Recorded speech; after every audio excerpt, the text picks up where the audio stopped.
Okay, guys, welcome to our new session.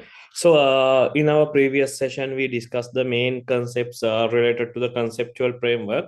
In this session, we are going to start with the discussion of our accounting standards. Basically, we have learned, hopefully, you may have learned basic concept of some of the accounting standard in your previous studies. Anyway, in this session, we are going to start with one of the most important as well as most testable accounting standard. So, which is IAS 16 property, plant, and equipment, right? So, here we are going to understand IAS 16 property, plant, and equipment. Okay. So, throughout this session as well as in the coming few sessions, we are going to cover almost all the relevant areas under this IAS 16 property, plant, and equipment. So, let's start with property, plant, and equipment, which is an important accounting standard. At the same time, please keep in mind when it comes to this accounting standard, you have to understand each and every concept behind this standard properly so that you will be able to apply it to any given practical scenario, right? So, having said that, let's start with our session. First, we are going to start with the related definitions, right? So, we are going to start with some kind of related definitions. So any standard, if you take the construct or if you take the structure of any accounting standard, it's like this. Definitely, most of the accounting standard begins with the relevant definition. So here I have not taken all the definitions, but I have taken what is more relevant for your level and for your understanding, right? So with that first definition, or the first thing that we need to understand is property, plant, and equipment. Rather than getting it as a definition, you have to understand what is mean by property, plant, and equipment. In simple meaning, we are taking examples as land, then motor vehicle, then buildings. Those are examples for property, plant, and equipment, but there should be a proper basis for us to distinguish these property, plant, and equipment from whatever the other items. So now we are going to understand that basis. So we have to understand carefully the definition behind this property, plant, and equipment. See, uh, property, plant, and equipment are tangible asset. The very first thing you need to keep in mind, these PPE or property, plant, and equipment are what? Those are tangible asset. Those are what? Those are tangible. So if there is any kind of intangible asset, it is out of scope of IAS 60. You have to keep it in mind. Okay. Always property, plant, and equipments are tangible asset. Why? By definition, it is a tangible asset held by an entity for more than one accounting period. For more than one accounting period. That is also very important. When it comes to property, plant, and equipment, we should expect to hold this property, plant, and equipment for a period more than 1 year. In very simple meaning, more than most of the time we are taking 1 year as our accounting period. In that case, we expect to use this kind of property, plant, and equipment for more than 1 year. So that is the more than one accounting period. Okay, so that is the second thing you need to keep in your mind. You need to keep in your mind that is the accounting period. You have to keep in your mind what is the accounting period for which we are going to use this particular property, plant, and equipment asset. Then the next one is, see, for the use in production of, or supply of goods or services, for rental to others, or for administrative purposes. Okay. So the third point in this definition that you have to keep in your mind is the purpose of this property, plant, and equipment. Purpose. So we should keep, or we should hold these kind of property, plant, and equipment for the given purposes. One of the given purposes. Right? I will get one example. I will get not only one, I will get a few examples. So as an example, I will start, we'll say a building which is used as our head office in our business. Okay. I am specific on the example. Just assume a building, and we are in our business, we are having a building, and we are using this building as our head office. So now let's see whether this building satisfy the definition of property, plant, and equipment. So is it a tangible item? Yes, it is a tangible item. whenever we acquire a building or whenever we construct a building, we usually expect this building to be used for a period of more than 1 year. In that case, the second part of the definition, the accounting period part, is also satisfied. The third one is the purpose. What is the purpose? Basically, through an head office, what we are trying to do in head office, there is a finance department, marketing department, HR department. So basically, it's a kind of administrative activity.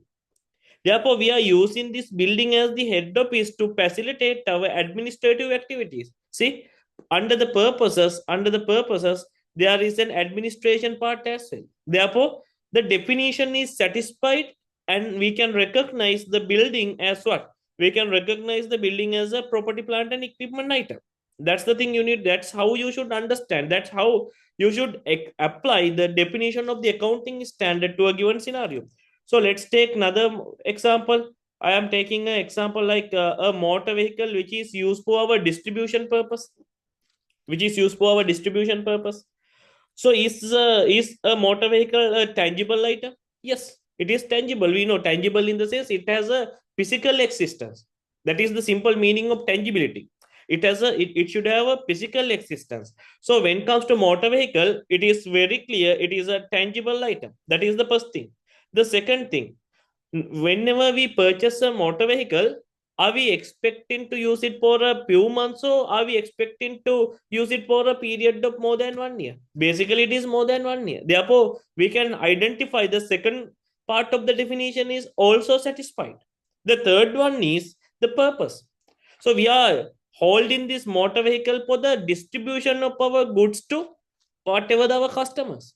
Therefore, see, in the definition, there is a purpose like production or supply of goods or service. So we are using this motor vehicle to supply goods or our goods. Therefore, the third part of the definition is also satisfied. So we can recognize a motor vehicle as what? We can recognize motor vehicle as one of our property, plant, and equipment. So on the other hand, just assume we are having a machinery in our business. We are having a machinery. So we are using this machinery to manufacture our goods. We are using this machinery to manufacture our goods. So in that case, what will happen? So is a machinery a tangible item? Yes. Machinery is a tangible item. It has a physical existence.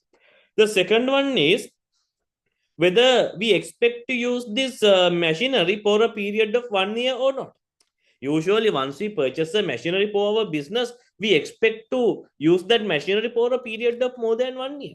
Therefore, the second part of the definition is also satisfied, right? The third one is what? The third one is we should use it for the production or supply of goods or services, for rental to others, or for administrative purpose. So, are we using this for what? We are using this machinery for the production of goods. So the third part of the definition is satisfied.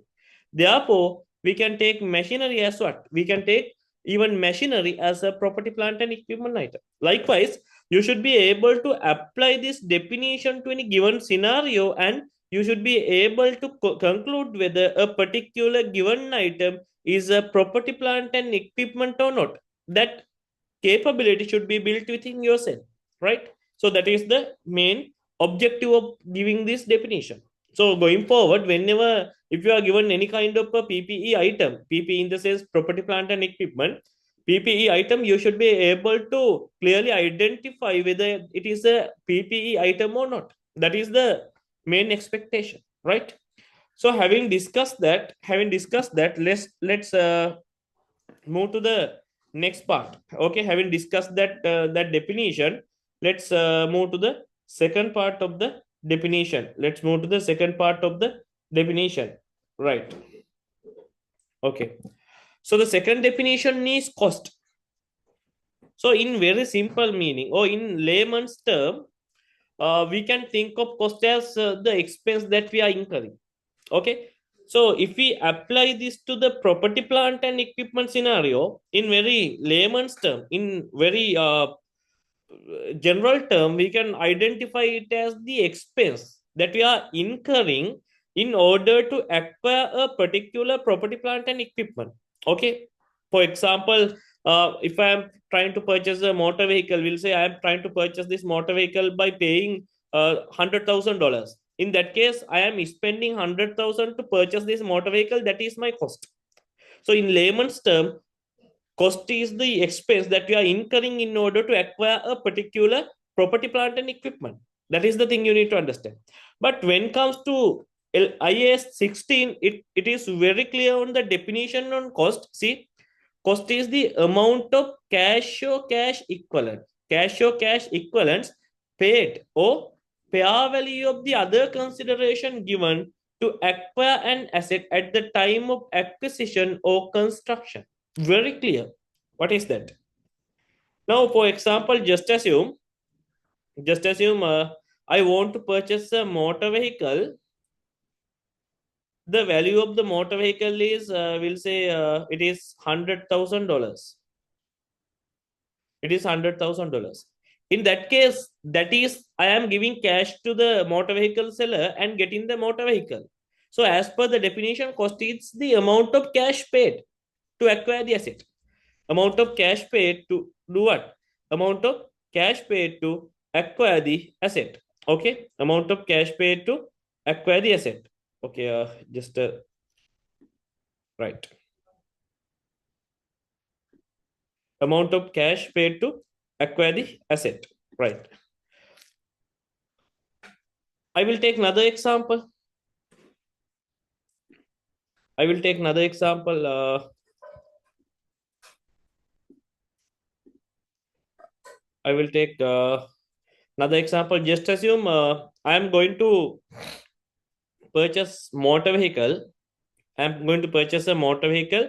The value of the motor vehicle is will take $150,000. $150,000. But I don't have money with me at this time. So what I am doing is I am going to the seller and I am telling, look, I don't have any money at the moment, but I want to purchase this motor vehicle. Instead of giving cash, I can give you some kind of treasury bills. I have purchased treasury bills 1 month back, so I can give that treasury bill. Those treasury bills are worth of $150,000. I can give those treasury bills to you, and you can give me the motor vehicle. When the seller agrees to that point, what will happen? I am giving the treasury bills to the my motor vehicle seller, and I am getting the motor vehicle. In that case, those treasury bills are similar to cash equivalent. So I am not going to elaborate the cash equivalent concept 100% at this point, because cash equivalent concept to be discussed under IAS 7, which is cash flow statement. Okay, but until that time, please understand cash equivalents are some kind of assets with high liquidity. With high liquidity. So if you take with high liquidity, so especially treasury bills that are to be matured in next 3 months, those are the examples for those cash equivalents. So I am not going to elaborate this concept more at this level. Just keep in mind. Okay, so in that case, I am giving kind of cash equivalent to acquire the asset. So the definition covers the cash equivalents as well. See, if the definition is only on cash, those kind of cash equivalent transaction would be out of scope. But this IAS 16 clearly captures this cash equivalent part as well. So the next one is the pair value of other consideration given. I can take an example like this. For that, we can take a example like this. For example, just assume, we'll say, yeah. For example, we'll take, you are going to purchase a motor vehicle. The value of the motor vehicle is 200,000. The seller is telling you, look, this motor vehicle is worth of $200,000. So I need $200,000 to sell this motor vehicle. I am telling, yes, I am agreeing with you. But the thing is, at the moment, I don't have any money. I don't have any money to give you. At the same time, I don't have any cash equivalent kind of things to give you. But the thing is, I have a land. Okay, this land is also worth of kind of nearly $200,000.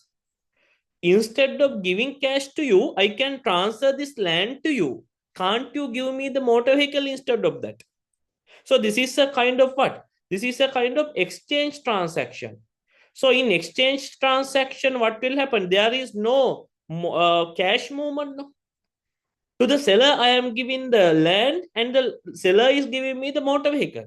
So that is a kind of exchange transaction. In case of an exchange transaction, there is no money. So we can't explicitly derive the value of the transaction. Therefore, cost definition is very specific on that. It is mentioned the fair value of the other consideration. Here, the other consideration is any of the asset that we are giving to the seller in order to acquire the property, plant, and equipment. But this asset should be other than cash. I am giving a land, I am giving a building, I am giving a kind of service, not only an asset, whatever. So I can give any other consideration to the seller, but we have to take the fair value of that consideration. So I just giving the land is not sufficient. I have to see what is the fair value of that land. That is the cost. Just assume to acquire the motor vehicle, I am giving a land. But the fair value of this land, the market value of the land is $250,000. In that case, I have to take cost as 250,000, right? Therefore, please see the definition. As per the definition, cost is the amount of cash or cash equivalent paid or fair value of other consideration given to acquire an asset at the time of acquisition or construction. So not only acquisition, sometimes instead of purchasing something, we are constructing it on our own. Just assume now we need the building. Instead of purchasing a building from a third party, what we are doing? Instead of purchasing a building from a third party, we can construct it on our own. We can get the labor and whatever the material, and we can just construct it. So in that case, what is the cash or cash equivalent paid to construct this? Or what is the other consideration given to construct this? So that is the definition. Therefore, going forward, please understand always cost is the amount of cash or cash equivalent paid. That is the first part of the definition. This definition has two parts. One is the cash aspect. One is the what? One is cash aspect. The other one is other consideration aspect. So when it comes to cash, it is clear cut. Cash as the amount. We can directly derive the cash amount. But when it comes to other consideration, we can't take an exact amount. Therefore, accounting standard is very specific that we have to take the fair value of the other consideration given. So in that case, we have to get the fair value of the other consideration given to acquire the particular property, plant, and equipment. So that is cost. So having discussed cost, we are moving to the next definition, which is carrying amount. Carrying amount. So these are very important definition when we are going forward. Okay. So when it comes to carrying amount, in very simple meaning, it is cost minus accumulated depreciation. Accumulated depreciation, and also there can be a kind of thing accumulated impairment. So this is the definition. Cost minus accumulated depreciation minus accumulated impairment. Cost minus accumulated depreciation minus accumulated impairment. That is the carrying amount. Now we are clear on the cost. Still, we didn't discuss about the depreciation and actual impairment. Will not discuss here. We are not going to discuss impairment here. Impairment will be discussed under IAS 36. That is, there is a committed standard for that. For the time being, please understand, always carrying amount is what? Carrying amount is the amount at which an asset is recognized, at which an asset is recognized in the statement of financial position. So always asset is recognized or asset is shown on our statement of financial position at carrying amount. Please keep in mind, always we are showing it at an carrying amount. So after deducting any accumulated depreciation and impairment loss. So now we are going to discuss about the depreciation. I will elaborate. And impairment loss is a kind of reduction in the value of the asset. So I don't worry about that. I will explain accumulated impairment very clearly under our discussion on impairment. Right. So having discussed that part, I am going to discuss the next point, recognition. Since we have already covered the conceptual framework for financial reporting, Now you are clear on the concept of recognition. In very simple meaning, recognition means what? In very simple meaning, recognition means the recording of a particular asset in our books. So when it comes to property, plant and equipment, at what time we are recording this, whatever the property, plant and equipment in our books, that is the recognition. So IAS 16 is very clear on the recognition part as well, but actually this is not that much in line with the recognition criteria available in the conceptual framework, because these recognition criteria are more or less in line with the previous conceptual framework. Okay, so this has not yet been updated.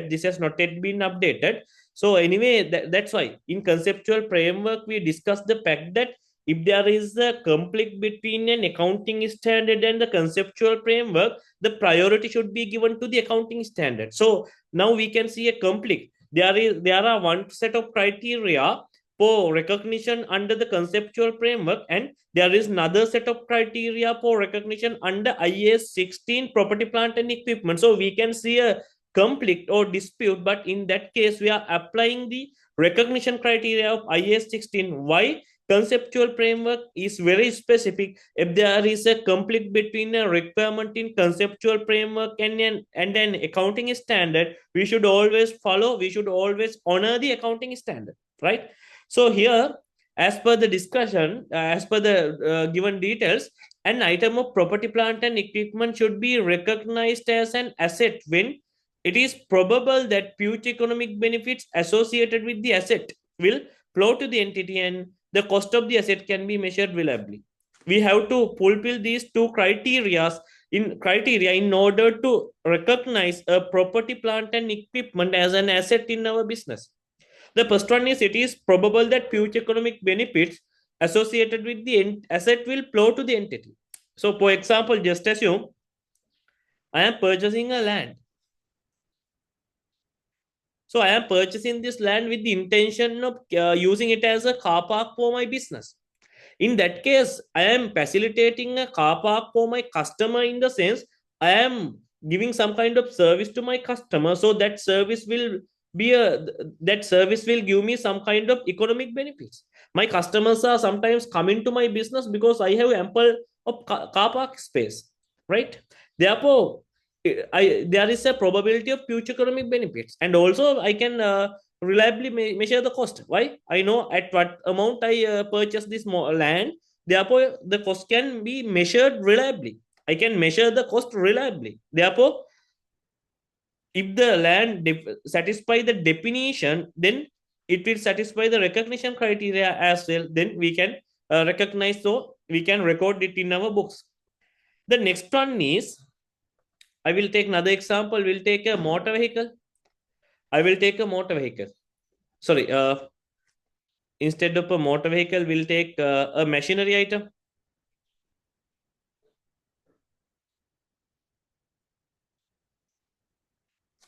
I will take a machinery item.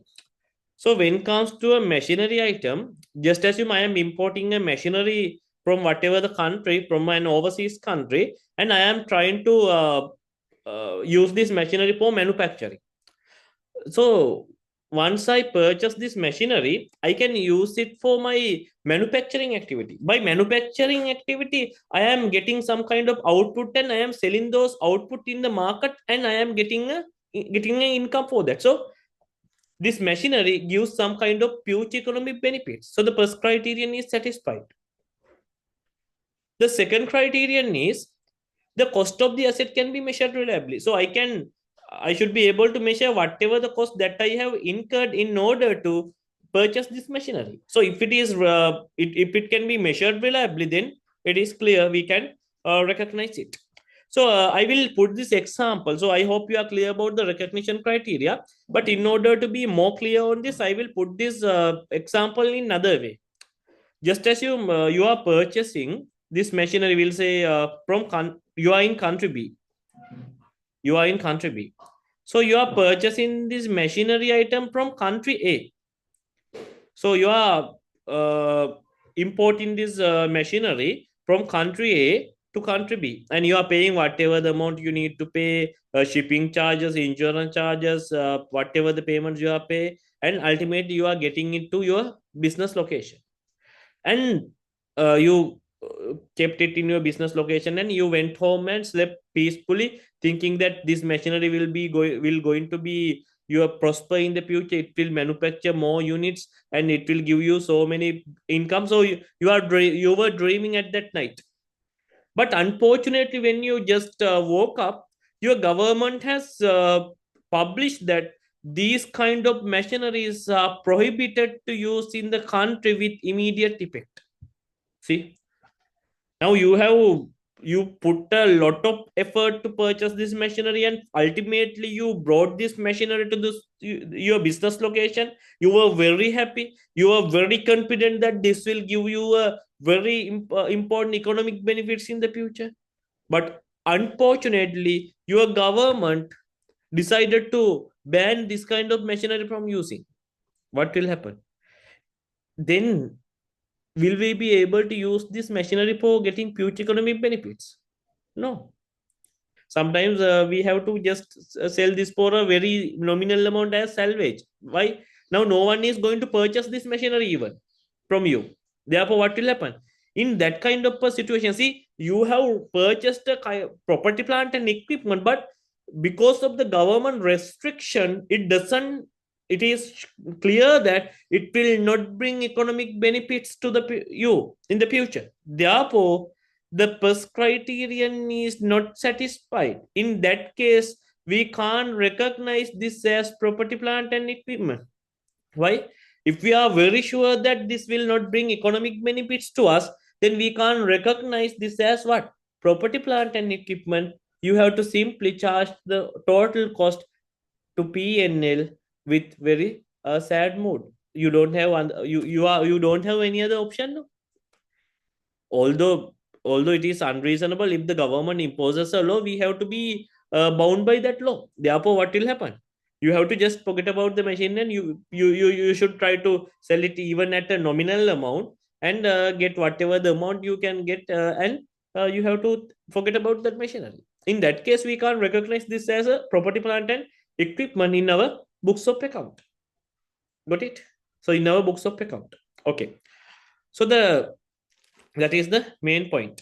So this is all about the recognition. I hope you are clear about the recognition. I hope you are very clear about the recognition criteria. So I give some examples for recognition, as well as I gave some examples for instances where we are not recognizing. Okay. So the next one is the initial measurement. In our discussion on conceptual framework, I explained the concept of measurement. When it comes to measurement, it's a kind of activity, or it's a kind of assigning a financial value. It's a kind of assigning a financial value to whatever the item that we have purchased. So just assume we are purchasing a land, right? So it satisfied the definition of the property, plant, and equipment. Just assume. Then we'll assume that it satisfied the recognition criteria as well. In that case, we have to decide which amount we are going to record, which amount we are going to record in our books. We have to decide on this. Which amount we are going to record in our books. We have to decide on this. That decision should be made in line with the guidelines laid down in IAS 16. So these are the guidelines. See, initial measurement. At first instance, what amount should be assigned to the value of a property, plant, and equipment. Okay. So when it comes to this scenario, let's go through this. Let's go through this. Okay. See, an item of property, plant, and equipment should initially be measured at its cost. It is very clear. Please keep in mind, when it comes to property, plant, and equipment, at the very initial point, at the very starting point, we should recognize it in our books at cost. We have already defined cost, so you are aware of the cost. Whatever the amount, just assume you are purchasing a land, and the market value of this land is 200 million, sorry, $2 million. But you were lucky enough to purchase this building Oh, sorry, you were lucky enough to purchase this land, we'll say at a price of $1 million. So see, you were able to purchase a land at a price of 1 million, but the market value of this land is 2 million. Still, you should recognize this at cost at 1 million. That is the initial measurement guideline laid down by IAS 16. Whatever the market value, whatever the other value, we should recognize any of the asset, we should measure any of the property, plant and equipment on the very first recognition as at cost. You are aware of the definition of the cost now, okay? So there is nothing other than cost. That is the first thing. Then the standard is elaborating on this cost. The standard is elaborating on this cost. So there are three parts actually under this cost. The first one is purchase price, the other one is directly attributable cost, and the other one is initial estimate of the cost of dismantling and removing the item and restoring the site on which it is located. What is mean by this? The first one is purchase price.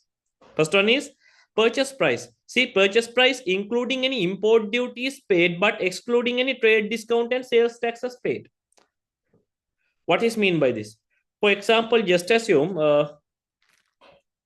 let's go to the other things as well. Then directly attributable cost, bringing the asset to the working condition for its intended use. For its intended use. So that is the second one. The third one is initial estimate of the cost of dismantling and removing the item and restoring the site on which it is located. So these are the main three elements under the cost that we can recognize at the initial measurement. So I will explain with some kind of numerical example so that you can understand this properly. So that you can understand this properly. Okay. So I will explain with a kind of numerical example so that you can understand this properly. Okay, just assume we are going to purchase a machinery. We'll just assume we are going to purchase a machinery. So the purchase price of this machinery,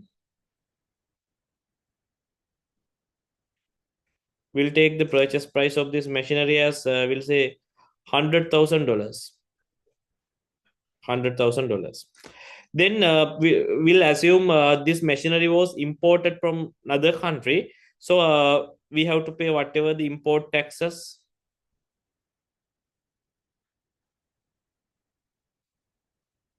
We have to pay, we'll say 50,000. Then we have to pay whatever the, we'll say, shipping charges. Now we are in one country and we are importing this from another country. In that kind of a situation, we have to pay to ship to bring this asset to our business location.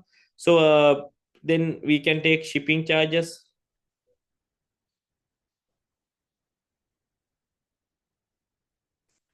It is kind of we can take $25,000.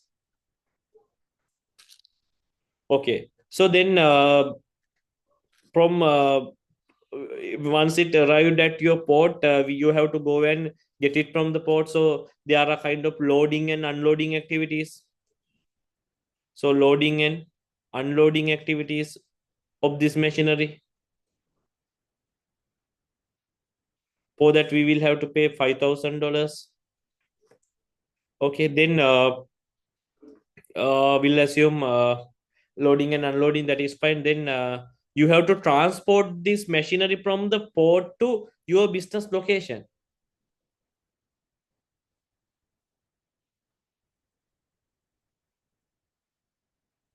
Transportation will say it is also $5,000. Then you can't just go and keep the machinery in your business location and switch on it and use it. Sometimes you may have to prepare the site. You may have to prepare the site to operate this machinery, so or to install this machinery. Okay, uh, sorry, you have to prepare the site properly.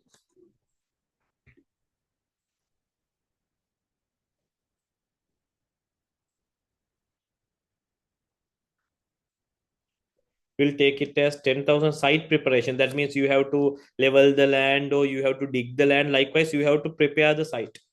Then also you may have to install this. For installation part, you may have to pay some of the payments.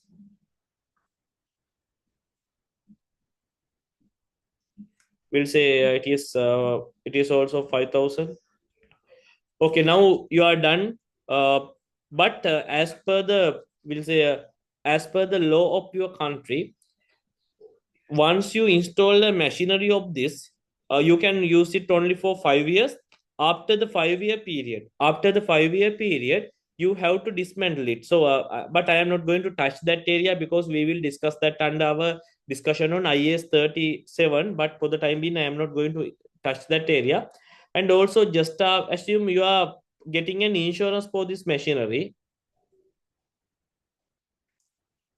You are getting an insurance for this machinery. We'll say it is also $5,000. And also you are doing a test run of this machinery. For that you have to incur $2,000.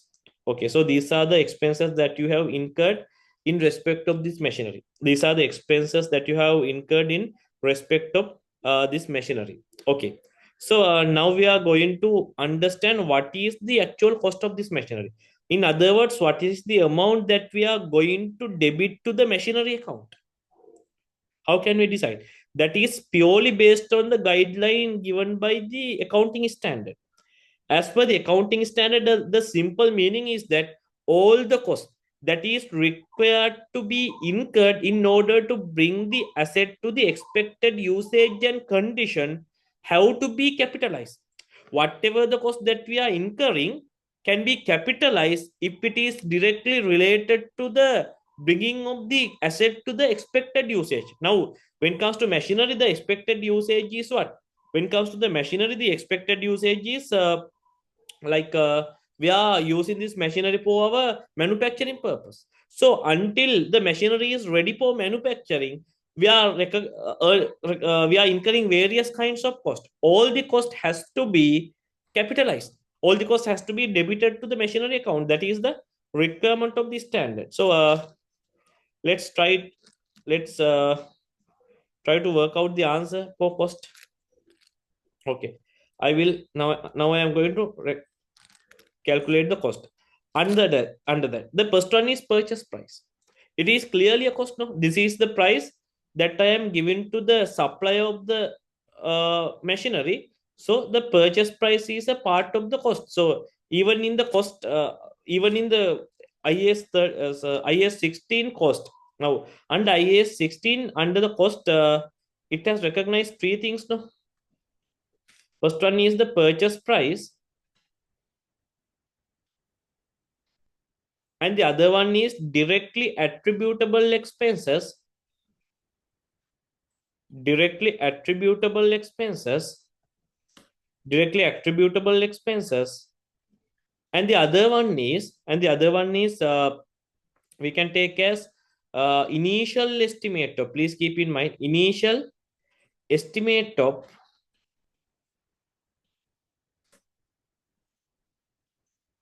dismantling cost. So actually we have to take the present value of that. I am not going to discuss it here.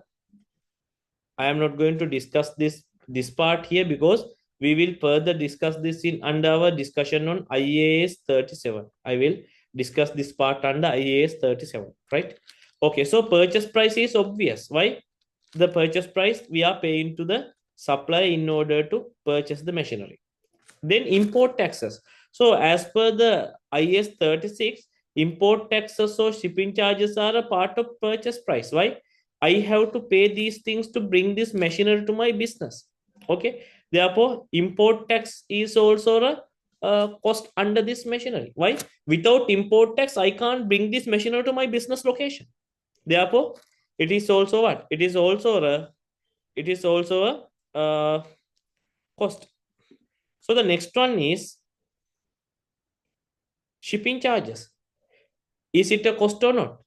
Without paying shipping charges, will I be able to bring this machinery to my business location for the expected usage? No. Therefore, shipping charges is an also cost.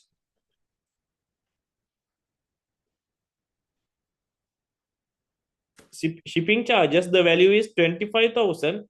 It is also a cost. The next one is loading and unloading. So once the vessel arrived at the port, what we have to do? We have to unload it from the ship, then we have to load it to another vehicle, then we have to bring it to our business location, then we have to unload it again, and we have to keep it in the relevant time, relevant place. Likewise, we have to do loading and unloading. Without this component, will we be able to bring this asset to our expected usage? Will we be able? No, definitely. Without loading and unloading, the machinery will be idle in port, right? Therefore, those loading and unloading cost has to be taken, which is 5,000, right? So the next one is transportation. Sometimes from port to a business location, we have to rent a vehicle, and on that vehicle, we have to bring this machinery. So without this, we can't bring this machinery to our business location. So these are the directly attributable cost. These are the directly attributable cost. So transportation paid to transportation. Please keep in mind what is the meaning of transportation in this context. Okay, here the transportation means the expense that we are incurring in order to bring the machinery from port to our business location. So that transportation cost is recognized as a cost of the asset, which is 5,000. Then site preparation in the sense the preparation of the land, leveling of the land, sometimes digging of the land. Likewise, we are doing the relevant activities to install this machinery in the particular location. Without this site preparation, will we be able to use this machinery? No. That, please keep in mind the general rule. The all the golden rule is that what all the expenses that we are incurring to bring the asset or the PPE item to the expected location and usage. So without site preparation, we can't bring it to what? We can't bring it to the expected what we call expected usage. Therefore, site preparation.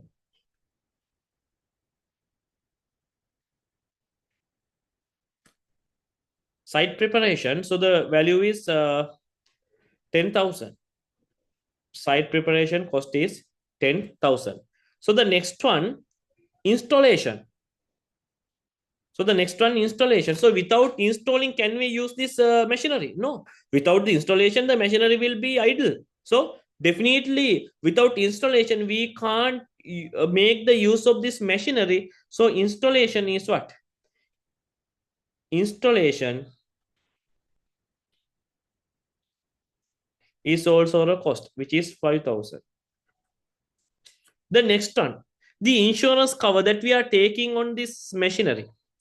So, can we use the machinery without the insurance cover?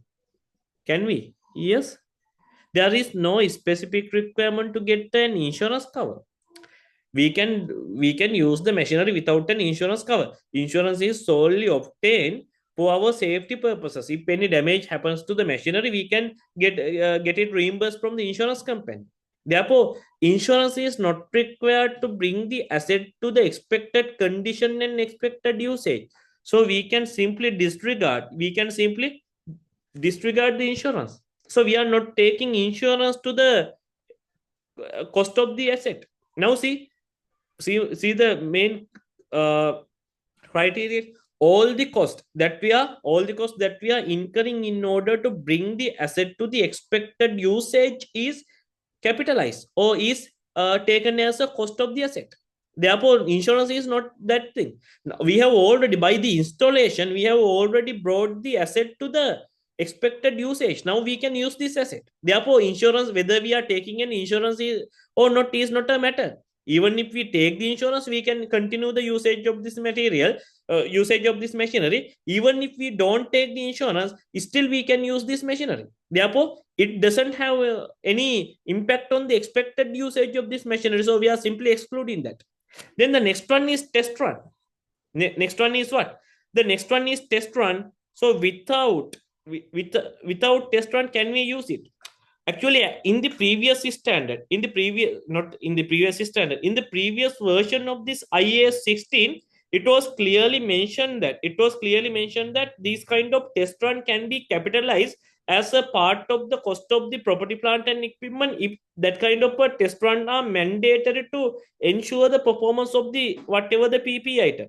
But as in a recent amendment to this standard, they have explicitly excluded the cost associated with the test run. They have explicitly excluded the cost associated with the test run. Therefore, now we are not taking this test run as a cost of the property, plant, and equipment. Please keep in mind, previous in our previous version of the standard, yes, the test run cost was recognized as a cost of the asset. But in the current version, and after the amended standard, we are not taking test run as a cost of the property, plant, and equipment. We are simply charging it to the PNL.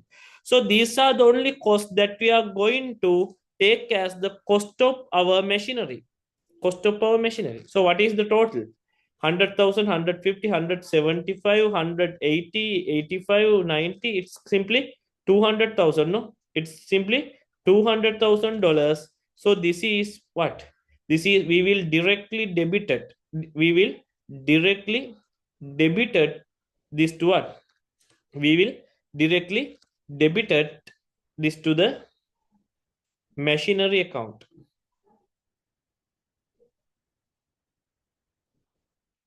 Machinery account.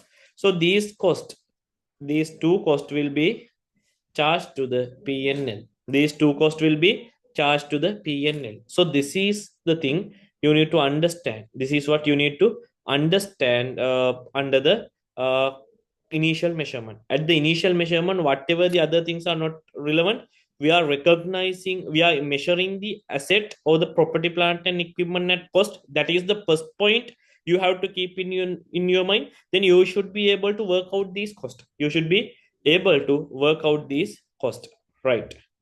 So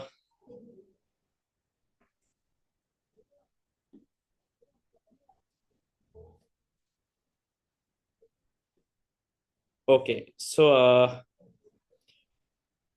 right, so with that I think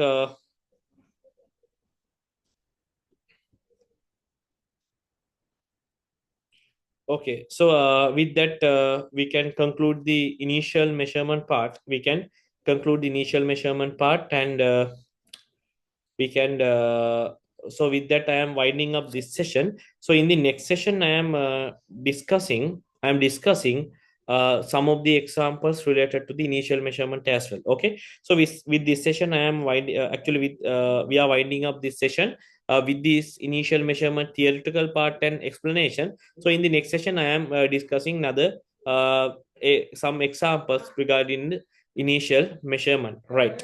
So with that, I hope you are clear about what we have discussed so far. So in the next session, we will continue our discussion. Okay.